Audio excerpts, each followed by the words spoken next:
En 1851, un navire un peu particulier traverse la Manche. À son bord, l'équipage dépose un câble télégraphique dans les fonds marins, reliant la France au Royaume-Uni.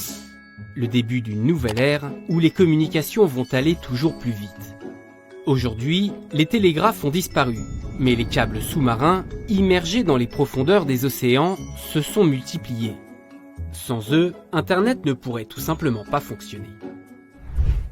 Des câbles qui traversent la planète, connectent les continents et au cœur d'une nouvelle concurrence dans laquelle se sont invités les géants du net. Les smartphones, le Wi-Fi ou encore la 5G donnent l'image d'un monde sans fil. Pourtant, si nous connaissons Internet tel qu'il est aujourd'hui, c'est bel et bien grâce à des fils, ou plutôt des câbles sous-marins. Pour regarder cette vidéo, écouter une musique en streaming ou envoyer un email, des données transitent par Internet et traversent de vastes distances en un fragment de seconde. Dans cette course de vitesse, les satellites ne jouent qu'un rôle marginal. L'écrasante majorité des données circulent en effet par des câbles sous-marins qui canalisent près de 99% du trafic. Comme celui-ci, inauguré en 2021, reliant directement l'Europe à l'Amérique du Sud, du Portugal jusqu'au nord-est du Brésil, 6000 km de fibres optiques permettant à des données de parcourir un aller-retour en moins de 60 millisecondes. Une vitesse que l'on appelle le temps de latence. Des câbles sous-marins comme celui-ci, il en existe des centaines. En 2021, on en dénombre plus de 420 de par le monde, d'une longueur cumulée de 1,3 million de kilomètres. Des chiffres qui ne cessent d'évoluer avec l'accroissement du trafic mondial. Ces câbles, qui sont en quelque sorte les autoroutes d'Internet, n'ont rien de nouveau. Après de précédents échecs, c'est en 1851 qu'un premier câble télégraphique sous-marin opérationnel est posé, reliant la ville de Calais dans le nord de la France à celle de Dover dans le sud du Royaume-Uni. Une petite révolution permettant d'échanger rapidement des messages des deux côtés de la Manche qui donnera le coup d'envoi à l'installation de nombreux autres câbles. En 1858, un câble transatlantique reliant l'Irlande à Terre-Neuve au Canada, dont la majeure partie sous l'océan, permet à la reine Victoria d'envoyer un court message au président américain de l'époque, message qui parviendra 16 heures plus tard. Mais l'aventure est de courte durée, le câble devient obsolète une vingtaine de jours plus tard. C'est en 1866 qu'un paquebot britannique parvient à poser un câble transatlantique enfin opérationnel dans la durée. Avec ses plus de 200 mètres de long, ce navire de voyage s'offre une nouvelle carrière dans la câblerie, embarquant plusieurs milliers de kilomètres de câbles de cuivre à son bord, dont le lovage est effectué manuellement dans une cuve et déployé dans l'océan grâce à une machine comme celle-ci. Désormais, quelques minutes suffisent pour transmettre une communication des deux côtés de l'Atlantique.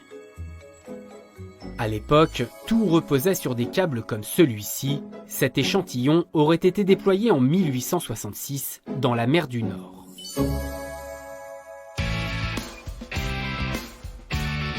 Après les télégraphes, l'histoire se poursuit avec les câbles téléphoniques sous-marins.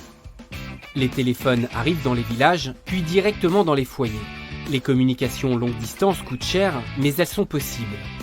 Le début d'une nouvelle époque où tout va plus vite pour les particuliers et les entreprises.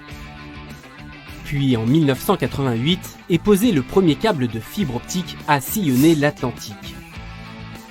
L'essor d'Internet au cours des décennies suivantes ouvre l'ère de l'instantané et de la mobilité. Les internautes discutent en direct, gèrent leur vie sociale et achètent en ligne. Bref, les usages sont illimités.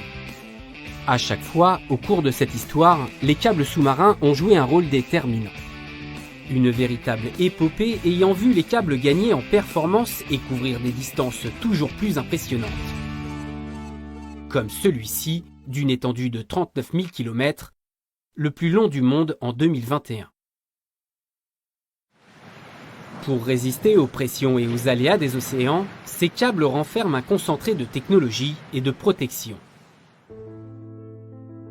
À l'intérieur, plusieurs fibres sont assemblées les unes aux autres, sélectionnées selon le cahier des charges du client, puis entrelacés dans un premier tube, auquel se superposent diverses gaines de protection. Internet a beau dépendre de ces câbles, ces derniers n'en restent pas moins très fins. Un câble tient dans une main. Quand on parle de câble sous-marin, on imagine toujours quelque chose d'assez volumineux. En fait, un câble sous-marin, c'est tout petit, hein. Ça a la taille d'un tuyau d'arrosage. Voilà, c'est quelques centimètres. Alors, l'élément principal constitutif d'un câble sous-marin, eh bien, ce sont des fibres optiques. Les fibres optiques, c'est ce qui va permettre de faire passer un flux de lumière, une onde de lumière, et c'est cette onde de lumière qui va transmettre l'information à l'intérieur du câble. Donc j'ai devant moi un morceau de câble sous-marin, et vous voyez qu'une fibre optique, c'est tout petit, hein, on est de l'ordre de grandeur d'un cheveu. Alors cette fibre optique, comme elle est petite et qu'elle est fragile, elle est entourée d'un certain nombre d'éléments pour la protéger. Vous voyez qu'ici, il y a des torons métalliques qui vont protéger la fibre à la fois de l'écrasement et de l'étirement. Ensuite, on va trouver un anneau de cuivre qui est ici, qui va servir à faire passer un tout petit peu de courant électrique, parce que le signal photonique, on a besoin de le régénérer, de lui redonner un peu de puissance à l'intérieur du câble, tous les 80 à 100 km, et donc il faut du courant électrique, et ce courant électrique, il va passer sur cet anneau de cuivre. Et puis enfin, on va trouver une protection électrique de manière à isoler cette partie qui contient un peu de courant électrique de l'eau de mer à l'extérieur.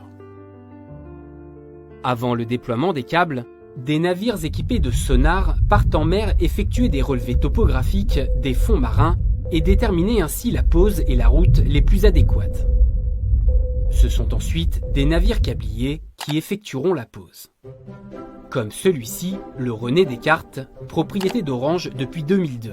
Avec plus de 140 mètres de long et 20 de large, il héberge 3 cuves et près de 6000 km de câbles à son bord. À savoir que la pose d'un